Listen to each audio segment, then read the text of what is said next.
Welcome, everybody, to the Roar podcast. Today we have special guest Thomas Aponte, Royal Cup winner 2023. Whoop, whoop. Yes, sir. My name is Kaylee. I am one of the admissions counselors here, and I happen to be Thomas's admissions counselor, as well as my co-host is... My name is Terrell Tolbert. I am also an admissions counselor here at Warner University. So, Thomas, I kind of prepped you a little bit on the phone. I told you that we would ask you about the day of events, how you felt, emotions, and then finding out that you won. So can you walk us through day of and how you felt? So the day of the Royal Cup, honestly, I had listened to the previous Roar podcast. Okay. And I kind of had a little bit of knowledge on what I should have done, what I shouldn't have done. So I was pretty confident. I was praying a lot before it. And then I just went in and did the best that I could. I was a little nervous, can't lie. Interviews got me nervous. That's definitely the thing that got me the most nervous. Mm-hmm. Writing, I felt pretty confident. And then the tour was a nice break. I will say we had a pretty optimal schedule for success.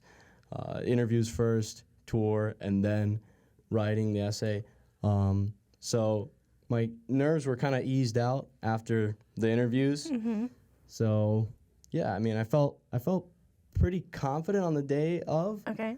But I wasn't thinking I was like a winner. I wasn't thinking that, you know. So you knew that you did well, but you didn't think you did that well. I don't know, man. My teammates, Mm-hmm. they were pretty impressive, and I was one in particular. She was very impressive, and I was, Mm-hmm. you know, I knew there was going to be competition, so Mm-hmm. I was excited, you know, to see that I won, you know. When we talked with Andrew, who was the first Royal Cup winner, he mentioned slowly seeing people leave the essay room. Did that happen to you? Were you like one of the last ones, one of the first ones, kind of in the middle? Yeah, so I kind of had planned a little bit for that. I knew that I had to use all of the time that I was given, or at least that was my strategy. I'm not saying that works for everybody, Right. but that worked for me. We had, I think, 50 minutes, something like that. Mm-hmm. So Yes. I just kind of timed it in my head. I think he had a timer, and of course I had it on the bottom right of the computer screen anyways. Mm-hmm. So I was kind of rolling with that and just I try and do things in sections. So I wrote out all my ideas on what I thought about the mission statement first, and then I kind of placed it into paragraphs, you know, and just did the best from there. But there was definitely people leaving the room slowly. You know, there were some people that I was confused if they were, you know, even trying. Because, I mean, I don't mean that in a bad way, but Right. there was people that were leaving after 30 minutes. So I was very like, oh, okay, so these people are like really confident. Well, maybe they just were, you know, they were done for the day. Right. I don't know. But that I decided to take every last minute. I ended up being, I think I was the third to finish. I finished with like 10 seconds left on the Oh my clock. gosh. So, Golly. Yeah. you know, like I really got it down to the last tee, but yeah, we made it. Yeah. That's awesome. So now speaking into the interviews, I know you said the interviews was what made you the most nervous. What about it made you the most nervous? I know, well, speaking to a group of professionals that have been in their fields for however long can be as nervous, but what do you think set you up for success in that arena? Okay. So He said no hard questions, and Terrell said, let me ask you about your emotions. you had to stay poised because you never knew where the question was who it was gonna go to. So we would start in one order and then we would rotate. And at one point, I was able to keep track. Okay, I'm gonna go third. Okay, I'm gonna go second. Whatever. And then it was to the point where he'd just be like, "Okay, you're next." Oh So my gosh. it started getting more and more like kind of chaotic in the picking of who was gonna go first. So I just had to come up with an answer as quick as possible, and that I thought was you know what I believed in or what I thought to be true. Genuinely, the best thing I did was stay calm and poised, and I think that helped. Now, was I nervous under the under the veil? Yeah. Heck yeah, I was very, very nervous, but you know, we That's made it. awesome. Very good. Very good. I feel like if I were to ever participate, the essay would be easy, and then the interviews would be where I would sweat really bad. You know, I think if I were to if I had ever participated, if I were to participate, I think that the interviews would be what killed me too. And I'm, Kaylee knows this about me. I am extroverted to a sense. If I know you, I'm fine. But if I don't know who you are, I may have like a mean mug on, but inside I'm crying.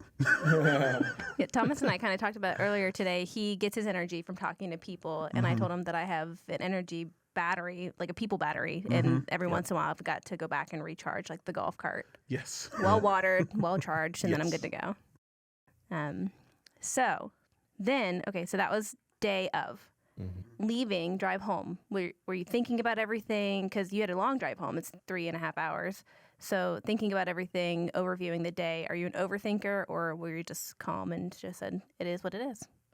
I mean, I had the goal of winning, but I was happy with doing the best that I could with the time that I was given and the requirements and stuff. So when I got home, in the car ride home, I had another copy of the essay, and I went through it, and I was like, man, is this a good essay? Because I was like, and I just kind of, like, I wrote this, but, like, man, it was 50 minutes, and there was no review. Like, you just kind of have to go with it. Yeah. So I looked over the essay. I gave it to my dad. He's like half driving, half looking at the essay, and he's like, yeah, it's good, but I don't know. And then my mom was like, yeah, it's a very good essay, Thomas, whatever. And I'm like, she's gonna say that, so I don't know, man, I don't know. But I thought I did pretty decent. I thought the interviews were, I guess maybe because I was a little less confident in the interviews, I thought that's maybe where I lacked. But looking back now, I think I did pretty consistent around the board. So that's awesome. Yeah. Pretty good. So now let's go to you finding out, right? Finding out that you won. Facebook Live. Did you watch it on live? Did you watch it on live, or did you find out late? Well, no, I remember I got a call from Coach Piasecki, and he got a call from your mom, and he was like, "Hey, I just want to confirm something with you." I was like, "Yeah, what's up, Coach? Did Thomas win?" I was like, yes, sir. He's like, dang, we got 2. I was like, sure enough. But how'd you end up finding out? Okay. So I was actually at the gym, bench pressing. And I was with my 2 friends, and, one of them tells me, hey, Thomas, you won. And I'm like, bro, stop. Don't play with me. Because it was 2 o'clock. He knew they were announcing it at 2. So he's always messing with me. So I was like, this guy's messing with me. I'm like, whatever. I was literally on the bench press. I finished my set, whatever, and then I get a call from my mom, and I'm like, oh man, I actually did win. Oh my gosh. So I was freaking out in the middle of this gym, and people were looking at me like, what the heck is wrong with this guy? Like, what did he just get a call for? But, then it was just, I couldn't even finish the workout. It was like countless calls from people thanking me, a lot of people texting me. It was it was a big moment, man. And one of those calls was me, but I got your voicemail. I feel so bad. It's good. I saw your message. I figured that you were probably a little overwhelmed with getting the news and all the things. So yeah. Yeah, and then I actually watched the Instagram live replay of it 2 minutes later. Yeah. Wow. But I didn't know. I wasn't watching it live until I got that call, and I was like, oh snap. I was like, wow. Did you avoid it on purpose, or were you it was just a gym day, To be honest with you, the genuine answer is I forgot that it was at that time. Thank you for being genuine. I was curious to know whether or not, because your friend remembered, but then you were like, no, well, don't do that. My friend's mom is my teacher. Oh, okay. Gotcha. Yeah. That makes sense. So she had been telling him, so that's what had happened. That's awesome. So you found out in the middle of the set and then didn't do anything else. You said, no, we're done for today. I won full tuition. Listen, I tried to work out. I think I got a couple sets of shoulder press in, and then at that point I was like, guys, we got to hit the sauna and leave. That's it. That's awesome. So now that you are on the other side, because you're so close to the event, and this probably is going to be like our parting thing because we didn't want to make this too long, what would be something that you would tell somebody else going into the Royal Cup? You're so close to the event now that it's still in your memory without it being too far away. So I wondered, what would you take away? something I've been learning about is this win-win mindset idea, and I realized I kind of applied it in the moment. I didn't realize I had it then, but you know, make friends there. Don't take it so seriously that it's, you know, it's the end of the world. Like, you know, these people are your competition, but you know, they're people, man. Like, Right. make friends. I didn't even realize it, and then, you know, I didn't even really think of them as competitors, and then I realized, like, I ended up helping them out. And maybe in the interviews, maybe they saw that and they thought that that was a good thing, you know? So I would say that. Don't treat everybody like they're pure competition. Right. And then on top of that, you know, try and stay composed. And then probably the most important thing was there was a lot of prayer going on. And I definitely was praying a lot before, after, during, whatever, you know. It was a little nerve-wracking. Thankfully, you got, you know, the team who did it, they put it on. They did their best to calm everyone's nerves and stuff with the icebreakers and stuff. So it was nice. It was nice. But yeah, those are my 3 things that I would say. Awesome. Well, we were super excited to have you on campus today for Thomas Day. Yes. And to celebrate you and have parents here and be able to give you a media day and be a part of the podcast. Yes. So now this is our final parting thing.